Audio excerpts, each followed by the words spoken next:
আসসালামু আলাইকুম। আমি আন্তর্জাতিক বিশ্লেষক না, ফলে আন্তর্জাতিক বিশ্লেষণের যে গভীর বিশ্লেষণ, যে কিভাবে ভারত পাকিস্তান এবং আফগানিস্তানের এতদিনের বছর খানেকের বিরোধ গিয়ে যুদ্ধে গড়ালো, সেটার অভ্যন্তরীণ বিশ্লেষণ করা আমার কাজ না। তবে আপনাকে দুটো কথা বলি, সেটা হলো পাকিস্তান এবং আফগানিস্তান দুইটাই বদ দেশ, চরম খারাপ দেশ, দুইটাই অসভ্য দেশ, দুইটাই উচ্ছৃঙ্খল দেশ, দুইটাই দুর্ভাগ্যের বিষয় যে আমাদের প্রাণপ্রিয় ধর্ম ইসলাম, ইসলামিক রাষ্ট্র। কিন্তু ইসলামিক রাষ্ট্র হলেও এই দুই দেশের কোনোটারই চরিত্রের মধ্যে ইসলামিক রাষ্ট্রের কালচার নেই। পাকিস্তানে যে পরিমাণ নারী নির্যাতন হয়, পাকিস্তানে যে পরিমাণ বলাৎকার হয়, পাকিস্তানে যে পরিমাণ ব্যভিচার হয়, আফগানিস্তানে যে পরিমাণ মানবতা বিরোধী অপরাধ হয়, অন্যায় হয়, যেগুলো ইসলাম পরিপন্থী, এইটা পৃথিবীর খুব কম দেশই হয়। মানে বর্বর শাসন বলতে যা বোঝায়, বর্বর যুগ, আদিম যুগ, পাথর যুগ, এইটার অবস্থান পাকিস্তানের রমজান। পাকিস্তানের যতগুলো ক্ষুদ্র গোষ্ঠী, উপজাতি গোষ্ঠী আছে, উপজাতি গোষ্ঠী, তাদের সবাই কিন্তু ইসলাম ধর্মপন্থী। এই ইসলাম ধর্মপন্থীদের মধ্যে তারা নতুন নতুন এক একটা গ্রুপ করে নিয়েছে। এই গ্রুপগুলোর যদি আপনারা ডকুমেন্টারি গুলো দেখেন, পাকিস্তানের এক একটা প্রদেশের, পাকিস্তানে বেলুচিস্তানের দিকে যদি তাকান, আজকে দীর্ঘ বছরের পর বছর ধরে, অর্ধ শতাব্দী ধরে সেখানকার মানুষ নির্যাতিত, নিপীড়িত, দুঃখিত।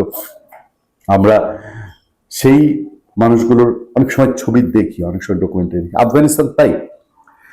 আফগানিস্তান কেমন অসভ্য দেশ দেখেন, তারা আইন করে বলে দেয় যে স্ত্রী অজ্ঞান না হওয়া পর্যন্ত তার পেটানো জায়েজ। কি পরিমাণ অসভ্য জাতি। এখন একটা আরেকটার উপরে গজব নাজিল করেছে।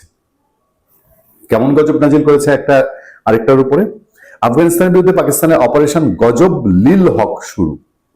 পাকিস্তানের কোনো কাজ নাই। পাকিস্তান বৈশা বৈশা একবার আফগানিস্তানের পেছনে আঙ্গুল দিবে, একবার ভারতের পেছনে আঙ্গুল দিবে, একবার বাংলাদেশের পেছনে আঙ্গুল দিবে। বাংলাদেশের পেছনে আঙ্গুল দিতে গিয়ে বোধহয় আঙ্গুলটা এবার বাঁকা হয়েছে। যাই হোক, পাকিস্তান সীমান্তে হামলা চালিয়ে সেনাদের হত্যা এবং কয়েকজন সেনাকে অপহরণের জবাবে আফগানিস্তানের বিরুদ্ধে অপারেশন গজব লিল হক শুরু করেছে দেশটি। এই অপারেশনে পাকিস্তান বিমান বাহিনী আফগানিস্তানের সেনাবাহিনীর গোলা বারুদের একটি বড় ডিপো ছাড়া কয়েক স্থানে হামলা চালিয়েছে, এতে বেশ কয়েকজন হতাহতের শিকার হয়েছে।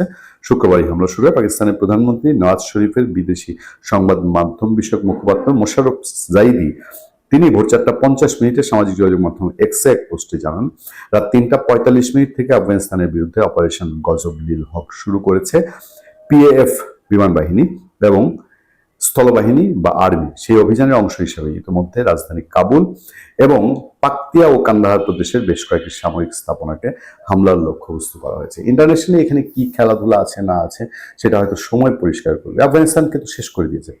মানে এই বাংলাদেশ যেরকম ইউনুস দালাল তৈরি হয়েছিল, আফগানিস্তান পাকিস্তানে এরকম দালালে গিজগিজ করে। এই গিজগিজ গুলা একসময় আফগানিস্তানের উপর গজব নিয়ে গুরুত্বপূর্ণ তথ্য দিলেন আতিক রহমান পূর্ণিয়া।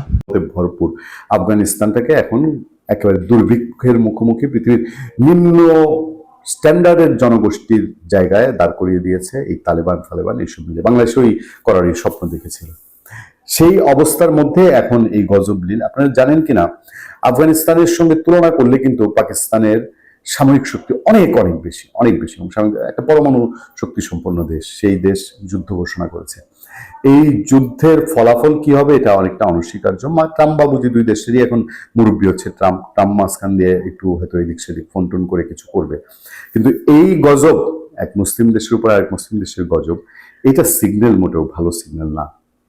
ভালো থাকবেন, সুস্থ থাকবেন। আপনার সাথে আমি আতিক রহমান পূর্ণিয়া।